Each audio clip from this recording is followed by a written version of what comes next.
When you retire, you may get a chance to go to football heaven. This is football heaven.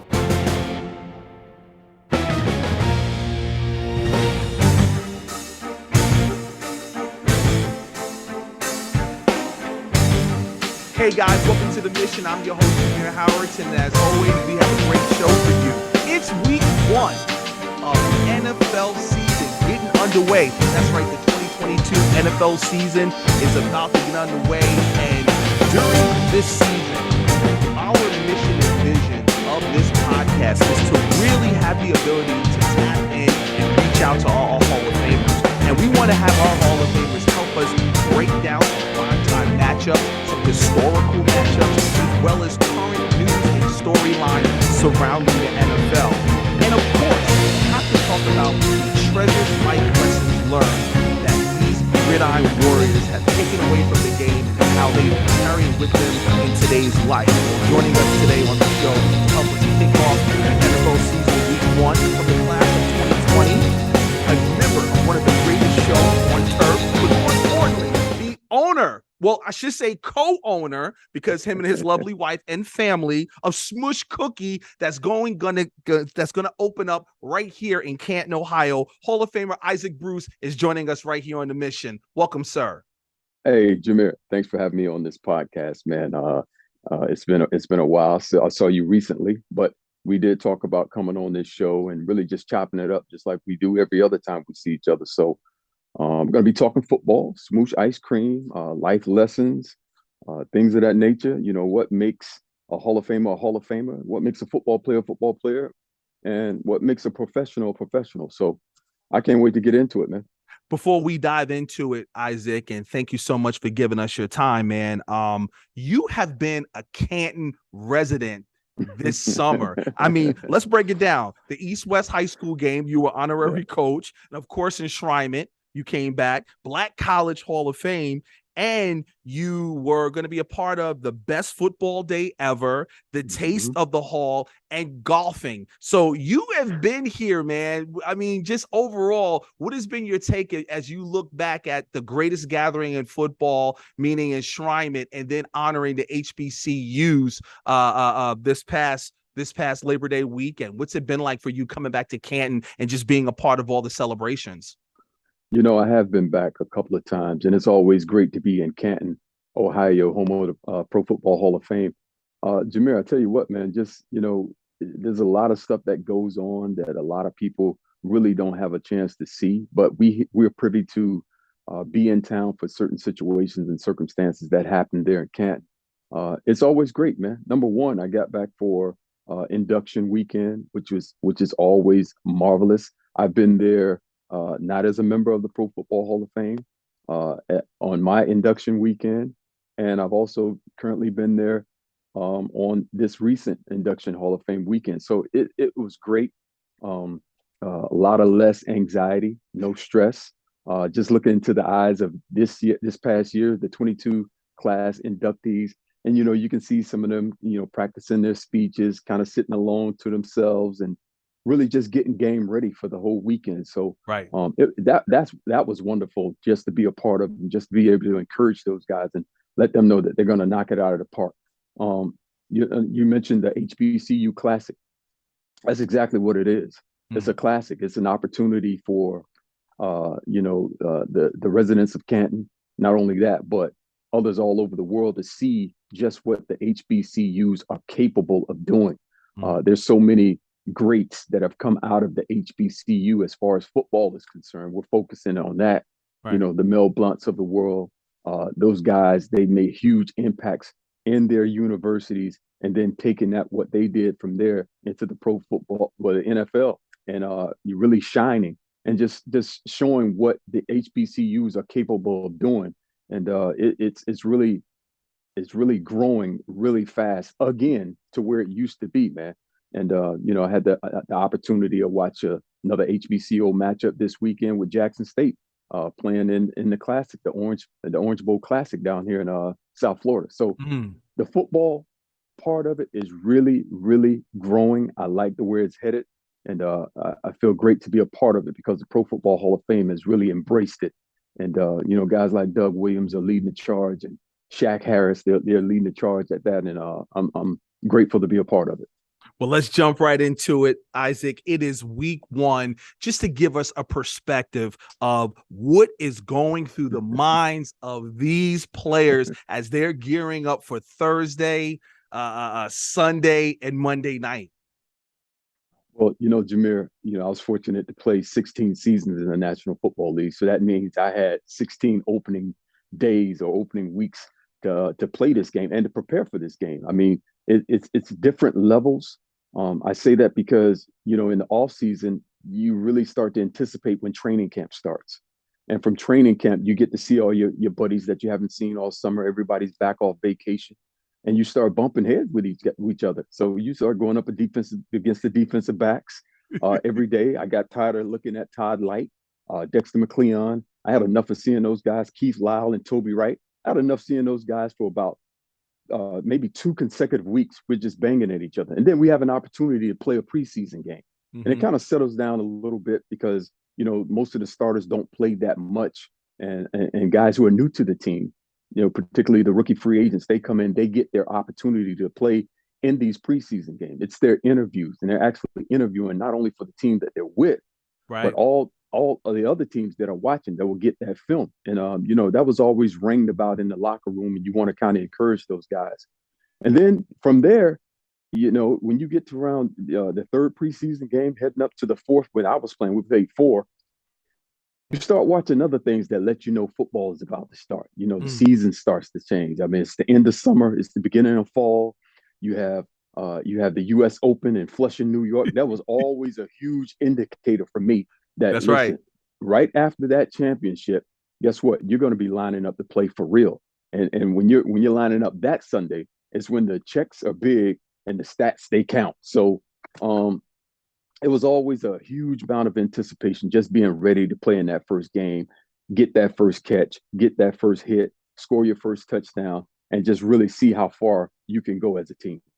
Now, you're no stranger to being a defending Super Bowl champion with the then St. Louis Rams. But as you look at your Los Angeles Rams, take us into that facility because they're the defending Super Bowl champions. Yeah. What has that preseason been like as they gear up for a premier matchup against the Buffalo Bills?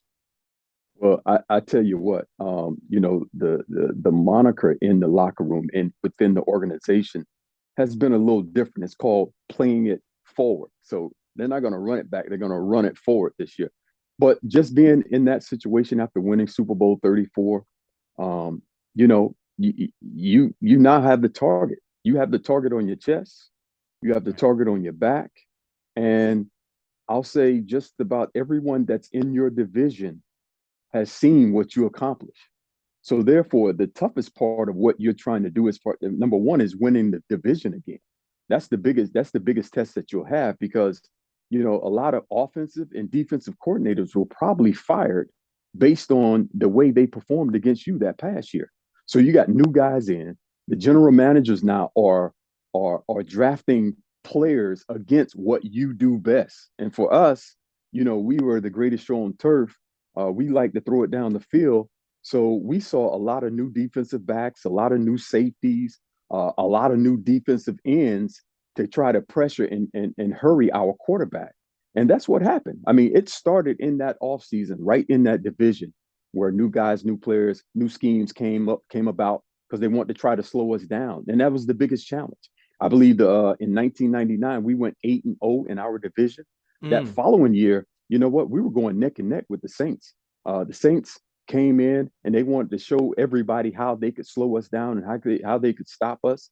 They did a pretty good job of it because I believe that next year we didn't win the division, but we were a wild card team that went in. And unfortunately, we didn't push it as far as we wanted to.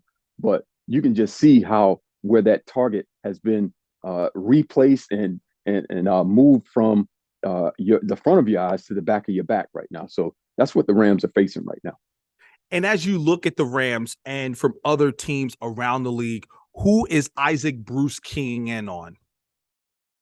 Well, I'm an offensive guy. I love to see some great offense and offensive players from the quarterback position to the wide receivers even to the running backs, because I'm not naive enough to know or even think that you don't need a powerful running game to make an offense go, which you do. So I'm really sitting back and I want to see. I live in South Florida. I want to see what the Miami Dolphins are doing Mm. as far as how they readjusted. They got a huge weapon this off season to add to their offense. So I want to see just how they mesh and just how everything's been pretty much set up for young Tua Tagovailoa as far as him leading that charge and how far these guys can go. Tyreek Hill. Yeah, He's we were speaking off camera about his skill set and his talents and what he brings to this offense. But how impressed have you been with him and making that move? Because he could yeah, have been comfortable, Isaac, to stay right where he was, take the yeah. money and just deal with it and work within the Kansas City Chiefs. But he left and he wanted a change of scenery. Yeah. How challenging would this be not having Patrick Mahomes, who who you've been catching, That's right. Super Bowl touchdowns from? Well, I tell you what, as an athlete, as a professional athlete, we're pretty used to dealing with uncomfortable situations. So we want to get comfortable being uncomfortable. So it's a huge change. I'm sure, first of all, the temperature wise in Kansas City and Miami during the peak time here is totally different. It's going to be hot all the way through January. So you got to face that, number one. Number two, just getting used to new teammates, new surroundings. He has a new head coach. He's had Andy Reid all these years where they could really, really highlight his skill set, from a wide receiver standpoint. So now he has to get to know the new head coach, Coach Michaels. He has to get to know Tua. He has to get to know the opposite receiver that's going to play on the opposite side of him, and young Waddle. And he just has to get acclimated to just that entire atmosphere, and he has to get to know the locker room now. So he's coming down not just to fit in, but also to be a leader. He's coming down to be just one of those first guys that steps off the bus for the Miami Dolphins. And he's going to get the questions. He's going to get the questions when the offense isn't functioning the way it should be or the way people anticipated it to. Or he's going to get a whole lot of the praise when that offense is functioning the way people envision it can function. So those are different things that he has to deal with now that Patrick Mahomes probably dealt with back in Kansas City. So he's in a new position right now. So I'm kind of ready to see how he handles that, and I'm sure he'll be great at it. Sunday night matchup, Tampa Bay Buccaneers and the Dallas Cowboys. Your thoughts on that matchup? The GOAT coming back, and have to say, fantasy football, everybody in my league always gets on me because I have the affinity for the older gentlemen, as in AJ Green and, of course, Julio Jones, me and Yeah, Julio down by the schoolyard. So who do yeah. you think will emerge from that offense and Tom Brady's go-to guy? Well, you know what? It's year 22 for the great Tom Brady. I mean, what hasn't he seen in this league? From a defensive standpoint of what the Cowboys can, try to present in front of him. He's seen it all. I think he's very prepared. Um, he's been playing for a while. He's been very, very successful in this league. So I really don't see a lot changing from that standpoint. As far as the Tampa Bay Buccaneers being one of those teams that can probably go deep into the playoffs and win big games, because Tom Brady will not allow them to beat themselves. That just won't happen. You'll have to beat Tom Brady and Tampa Bay Buccaneers. He lost a lot up front. He lost two guards, a couple guys retired, a couple guys got injured in preseason. So I think that will play a huge part of where the Dallas Cowboys start to attack Tom Brady. The biggest thing that for Tom Brady playing against him is always to get him off his grass, make him throw the football a lot sooner than he wants to. And, the way, their defensive coordinator in Dallas mix things up with the addition of Michael Parsons, this being his sophomore season, I think they may try to get after Tom Brady. And Tom Brady is, he's 5-0 versus the Dallas Cowboys. That matches the great Pro Football Hall of Famer Joe Montana. So he's 5-0 also. So it's going to be a huge test for the Dallas Cowboys. I'm going to sit back and watch, and hopefully, it'll be a competitive game. And Dak has a lot to prove this year. He has new weapons and some weapons that he's not going to have, that he's been used to, that he's accustomed to. But I think that'll be a great first Sunday night game. Isaac, I have to ask you, you being an offensive player and looking at defenses and reading them and studying them throughout the week, who's that one defensive juggernaut that you will be keying in on this season? Should I go any further than Aaron Donald? I mean, when you talk about the best football player in the National Football League right now, you have to mention Aaron Donald. Aaron Donald is a guy that if you're a wide receiver and your eyes have been trained to watch the defensive backfield, find your keys like mine have, he has that ability to take my eyes of what's going on in the defensive backfield and bring it right into the trenches to watch him. I remember being at Super Bowl 53, and I'm trying to, anticipate the coverage that the Bengals are playing on the receivers, but automatically my eyes would just go to 99 and just see how disruptive he can be and how much pressure he can put on quarterbacks. So Aaron Donald, without doubt, man, he has really changed the way the interior defensive linemen play this game. I think he's definitely the standard. When guys want to learn how to play with their hands and get penetration and play with leverage, Aaron Donald is that guy. This is a great segue because we need your eyes because we have a new segment. It is the Hall of Fame watch list. And as you know, our mission is to honor the heroes of the game, but we're also honoring the players that are in today's game. And in this gallery, when you come to visit, you'll see game-worn uniforms, game-worn jerseys, game-worn cleats, footballs, helmets, coaches' call sheets, you name it, from that game that commemorates their excellence on the field. So with that being said, I need your eyes because there are 3 players that we need to watch out for that's on the NFL watch list. Number 1, Davante Adams needs 115 receptions to become the first player ever to reach the mark in 3 consecutive seasons. Wow. Your thoughts? Great player. Awesome player. I think, when you talk about the position of wide receiver in the National Football League, I think one of the key components is your ability to separate. He does that at a very high level. We see guys like Tyreek Hill, who has track speed playing football, but then you go down just one notch as far as speed is concerned. You see a guy like Davante Adams, who has the ability to really separate from defensive backs.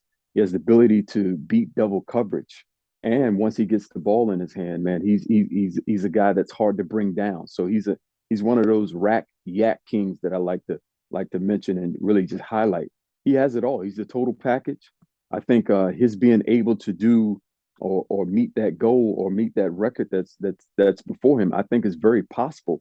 Meaning that he's going from being a number 1 in Green Bay to being a number 1 with the Raiders right now and playing with his college quarterback. So there's a lot of familiarity there with those two. They know what each other likes. I think he'll really bump up the game of one Derek Carr, and I think it'll be a perfect match. I think he hits that goal without a doubt, and I think he blows it out of the water, to be honest. Yards after catch, and as we continue with the NFL watch list and keeping it in the vein of wide receivers, because we have the great Isaac Bruce join with us, Jamar Chase needs 1,562 receiving yards to surpass Justin Jefferson for the most receiving yards by a player through his first 2 seasons in NFL history. Jamar Chase. I mean, what more can you say about Jamar Chase? I mean, he's the total package. We're talking about a guy who was a rookie last year, who missed his final year at LSU. He didn't play football. And to come in and have the impact that he did is just amazing. The Cincinnati Bengals, they're known for drafting great wide receivers, from Chad Johnson to my guy Carl Pickens out of the University of Tennessee, to the Sunday night host. His name is slipping me right now, but it's my guy name. But Robert Harris, Harrison, not Rodney. No, the host of Sunday Night Football. He does the games. The analyst, Chris Collinsworth. Yes, I'm sorry. Chris Collinsworth. He was another Cincinnati Bengals rookie wide receiver that really came in with a huge splash. And Jamar Chase is nothing different from that. I just think he has the full package, his ability to run routes, come off the line of scrimmage. He competes at a very high level. You talk about run after the catch, he has it all. So it won't be very long before we're mentioning this guy, Jamar Chase, as being in the top three as far as wide receivers are concerned in the National Football League. Absolute stud, and I love watching him play. And last is Justin Jefferson. He needs 1,148 receiving yards to surpass Randy Moss for the most receiving yards by a player through his first 3 seasons in NFL history. Jefferson now has 1,600 career receiving yards. Your thoughts on him? Well, I love Justin Jefferson. I love his ability to play the position as well. He has just about everything that I named, with the two gentlemen earlier, as far as the separation, his ability to take the top off the defense. He has that. But here's what I'm looking for from Justin Jefferson this year. This will be the first time that he has a head coach that's familiar with the offense and not the defense. So I think this guy can explode tremendously. I mean, I think this will be the first time where, they probably really feature Justin Jefferson from that standpoint. Mike Zimmer was the ground and pound and played great defense type of coach, but that could only take him so far. Now you look around the league, there's a lot of head coaches now that are offensive guys. And, with the Minnesota Vikings now hiring an offensive minded coach, I think this bodes well for Justin Jefferson. He should be extremely excited about going into camp and starting the season this Sunday. And the Vikings can look totally different from what they used to look like, just the past couple of years with the addition of this new head coach. That concludes our new segment, the NFL Watchlist, and we're so pumped to see how these young men and others develop throughout the season to have their artifacts here commemorated at the Pro Football Hall of Fame. And Isaac, I look at the Monday night matchup, the Denver Broncos versus the Seattle Seahawks. Wow, Russell Wilson going back to his old stomping grounds. Let's dissect that. Oh man, I'm a player that's been in that situation before. Let's just be honest. It's going to be weird seeing Russell Wilson in different colors other than the Seattle Seahawks uniform. Who knows how he'll come to the stadium? He's not a guy that's not ashamed to wear his own jersey into certain places. He could pull that out. I think he'll pull something out of his hat, as far as, entering, I used to call it Quest Field, man. He used to play there, but entering the stadium. And you know what? I think when he goes out for pregame or when he's announced to the crowd, I think they will humbly and kind of proudly, really thank him for his contributions to that team, because for a lot of years it was Russell Wilson and nothing else. So I think he's in a happy place. He loves being where he is. He should be happy. Just signed that huge contract with the Denver Broncos. But you know what? This guy is a perfectionist. We talk about, celebrating excellence everywhere we go. It's Russell Wilson. I think that he's proven that on the football field, and he's changing the mindset of those young wide receivers, those young playmakers that are in Denver right now. And I think he's going to push him, to that next level. He has a huge, a stumbling block in front of him playing in that AFC West. There's a lot of great quarterbacks in that AFC West, but when they let Russ cook, Russ has produced some pretty good food recently when he's had that opportunity, really to just throw the ball around the field and just win football games. Isaac, I got to be honest with you, man. When I was going through my notes, I kept saying in my head, Russell Westbrook. Yeah. I'm like, please don't get on the air. But I got to be honest with you, man. I'm talking to my big bros. I was like, I hope I said Russell Wilson, because sometimes you just talking, and I was just like, no. My wife was like, no, you're talking football, not basketball, man. But it's week 1. Coaches and players are extremely optimistic about their season because everybody's undefeated. That's right. Everybody's undefeated. So I just, it's so much excitement. But before we let you go, how does Isaac Bruce watch a game? I mean, do you have like all your TV screens up, or is it just one at a time? Do you have some smush cookies around? I mean, like, give me that Sunday atmosphere as you're getting ready for kickoff. Well, you know what? It is Sunday, and sometimes I do, I consider it the beginning of the week. I may have a smoosh ice cream sandwich or just a pint or half a pint of the ice cream that I enjoy, which is mint chocolate. That's my go-to when I go to smoosh. You know what? I'm really focused on. I'm a homer. I focus in on what's happening with the Rams, what time they kick off, who they're playing, and where it is. But when I'm at home and I'm watching a game, I usually have the volume turned down, so I can really just watch the game and see what's going on. That's a way to keep my mind sharp as far Wow. as football is So you concerned. don't listen And to the commentating. no, I normally keep the volume down, and that's the way I watch it. I watch basketball the same way. I just turn the volume down and just watch the game itself, and I really just really try to anticipate play calls. I try to anticipate guys' moves off the line of scrimmage when they're being pressed. It's funny, man. I still dream about football or playing football and just being on the field itself. So it's that far ingrained into me and other former football players. But that's just the way I watch the football game. I'm always cheering for my Rams, and it's never over until it's over for my Rams. And not many people can say anything negative about the Rams when they're around me. That's just the way. Unless you played for the Rams, I give you a little pass. But other than that, no, it's not happening. Who reminds you in today's game of Isaac Bruce?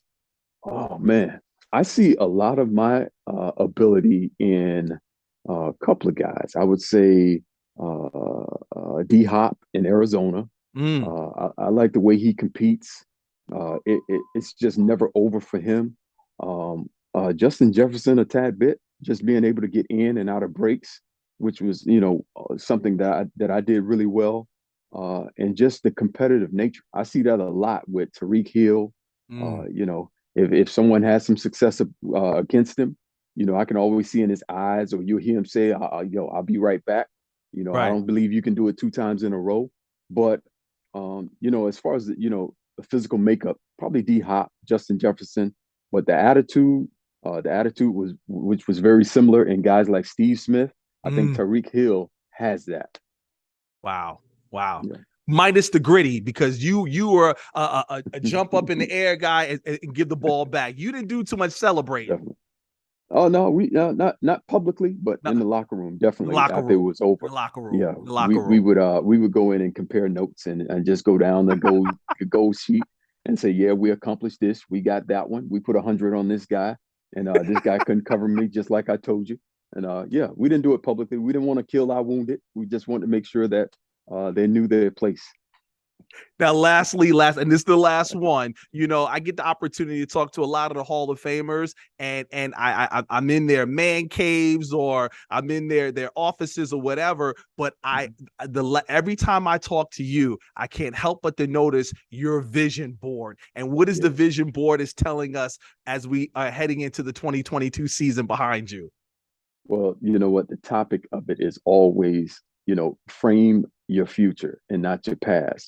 That's what I try to convey to others, and especially when people see that, because it's pretty much just me writing my own headlines, Right. and so that when it happens, I won't be a surprise. I'll just toss the ball to the referee like Barry Sanders used to do, because I expected it. And what's done in the past, we've already done that.